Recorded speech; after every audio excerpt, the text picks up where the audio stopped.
बनवलेलं आहे note छापायची machine. तर तुम्ही बघू शकता मी एका पेपरवरती 20 रुपीज लिहिलेले आहे. तर आता मी ह्याच्यात घालणार आणि हे पेन्सिल फिरवणार आणि मग इथनं नोट निघणार.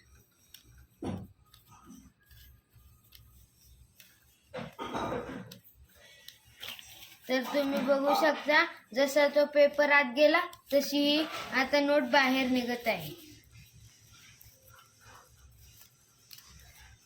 हे बघा ही एकदम असली नोट आहे.